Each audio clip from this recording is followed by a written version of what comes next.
Hello guys, അപ്പോൾ ഇന്നൊരു dinner preparation വ്ളോഗാണ്.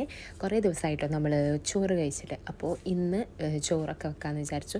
സാധാരണ പൊതുവേ നമ്മൾ ഡിന്നറിന് അങ്ങനെ ചോറ് കഴിക്കാറില്ല. അപ്പോൾ ഇന്നൊരു 4-5 ദിവസമായാലും ചോറൊക്കെ വെച്ചിട്ട്, അതുകൊണ്ട് ഇന്ന് നമുക്ക് ചോറാക്കാമെന്ന് വിചാരിച്ചു. ഇന്ന് ഹസ്ബൻഡ് നേരത്തെ എത്തുകയും ചെയ്യും, അപ്പോൾ രണ്ടുപേർക്കും ഒരുമിച്ച് കഴിക്കാമല്ലോ. അപ്പോൾ ഞാൻ ആദ്യം തന്നെ അരി നല്ലോണം കഴുകിയിട്ട് അതങ്ങ് അടുപ്പത്ത് വെച്ചിട്ടോ. അതിനിടയിൽ നമ്മുടെ ടാപ്പിലെ വെള്ളം തീർന്നു. അപ്പോൾ ഞാൻ ഫിഷ് ഫ്രൈക്കും ഇതിനൊക്കെ വേണ്ടിയിട്ടുള്ള വെളുത്തുള്ളി ഒക്കെ ഒന്ന് തൊലിച്ചെടുത്തിട്ട് അതൊന്ന് ഗ്രേറ്റ് ചെയ്ത് വെക്കാമെന്ന് വിചാരിച്ചു കേട്ടോ. മിക്സിയിലിട്ട് എനിക്ക് പേസ്റ്റ് ആക്കാൻ മടി. മിക്സി എടുത്ത് അത് കഴുകി കുറച്ച് പണിയല്ലേ, അപ്പോൾ ഇതാകുമ്പോൾ വലിയ പണിയില്ലല്ലോ എന്ന് വിചാരിച്ച് ഇതിലെടുത്ത് നമുക്കൊരു 2-3-4 എന്താ പറയുക, അണയോ പുളയോ എന്താ അതിന് പറയുക, മതി. അപ്പോൾ പിന്നെ അത് എടുത്ത് അതങ്ങ് ഗ്രേറ്റ് ചെയ്തു. അത് കഴിഞ്ഞ് വെള്ളം വന്നപ്പോൾ ഞാനിതാ നേരെ നമ്മുടെ സോയാബീനൊക്കെ ഒന്ന് വെള്ളത്തിലിട്ട് വെക്കുകയാണ്. എന്നിട്ട് ഞാൻ ഇത് മസാല തേക്കാണ് കേട്ടോ. നമ്മുടെ ഫിഷിനുള്ള മസാല റെഡിയാക്കുകയാണ്. വെളുത്തുള്ളി പേസ്റ്റും അതിലേക്ക് ഉപ്പ്, മഞ്ഞൾപ്പൊടി, മുളക് പൊടി, പിന്നെ നമ്മുടെ നാരങ്ങാനീരും കൂടെ പിഴിഞ്ഞെടുത്തു. അത് പക്ഷേ ഭയങ്കര പണിയായിരുന്നു കേട്ടോ. നാരങ്ങ ഞാൻ ഫ്രിഡ്ജിൽ നിന്ന് പെട്ടെന്ന് എടുത്തിട്ടാണെന്നറിയില്ല, ഭയങ്കര ഹാർഡായിട്ട് തോന്നി. അങ്ങനെ നമ്മുടെ ഫിഷൊക്കെ നല്ലപോലെ മസാല പുരട്ടി വെക്കുകയാണ്. പിന്നെ നിങ്ങൾ എൻ്റെ ചാനൽ ആദ്യമായിട്ടാണ് കാണുന്നതെന്നുണ്ടെങ്കിൽ ഒന്ന് സബ്സ്ക്രൈബ് ചെയ്യുക, അതുപോലെ തന്നെ ലൈക്ക് ചെയ്യുക, കമൻറ്റ് ചെയ്യുക, ഇന്ന് സപ്പോർട്ട് ചെയ്യുക എല്ലാവരും.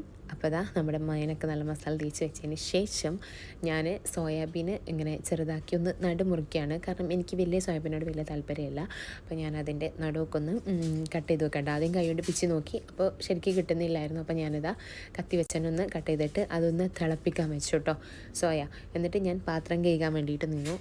അത്യാവശ്യം പാത്രങ്ങളുണ്ടായിരുന്നു എനിക്ക് കഴുകാൻ. എനിക്ക് വലിയ വലിയ പാത്രങ്ങളൊന്നും കഴുകുന്ന വലിയ താല്പര്യമില്ല. കുഞ്ഞു കുഞ്ഞു പാത്രങ്ങളാണെങ്കിൽ വേഗം അങ്ങ് തീരും. പക്ഷെ ഇതുപോലത്തെ വലിയ പാത്രങ്ങളൊക്കെ അത്യാവശ്യം ബുദ്ധിമുട്ടായിട്ട് കഴുകാൻ എനിക്കൊരു മടിയാണ്. അത് കാണുമ്പോൾ തന്നെ പിന്നെ നമ്മൾ തന്നെ കഴുകണമല്ലോ, അപ്പോൾ പിന്നെ അങ്ങനെ കഴുകും. അപ്പോൾ പാത്രങ്ങൾ കഴുകി വെച്ചാൽ പിന്നെ വലിയ ഭാരം ഉണ്ടാവില്ലല്ലോ എന്ന് വിചാരിച്ചിട്ടാണ് കേട്ടോ അതിനിടയിൽ വേഗം വേഗം പാത്രം കഴുകലും അങ്ങ് തീർക്കണത്. അപ്പോഴേക്കും നമ്മുടെ സോയ നല്ലപോലെ തിളച്ച് വന്നിട്ടുണ്ടായിരുന്നു. എന്നിട്ട് അതിലെ വെള്ളമൊക്കെ നല്ലപോലെ വാർത്തെടുത്ത് ഞാൻ തണുത്ത വെള്ളത്തിലൊരു 2-3 പ്രാവശ്യമൊക്കെ കഴുകി. എന്നിട്ട് ഞാൻ അതിലേക്ക് മഞ്ഞൾപ്പൊടിയും ഉപ്പും മുളക് പൊടി, കുരുമുളക് പൊടി, അതുപോലെ തന്നെ നമ്മുടെ ഗരം മസാലയൊക്കെ ചേർത്ത് നല്ലപോലെ ഒന്ന് കുഴച്ചെടുത്തു. പണ്ടൊക്കെ എൻ്റെ ലഞ്ച് ബോക്സിലെ സ്ഥിരമായിട്ടായിരുന്നു കേട്ടോ ഈ സോയ ഫ്രൈ എന്ന് പറയുന്നത്. ഇപ്പോൾ കുറേ ആയി കഴിച്ചിട്ട്.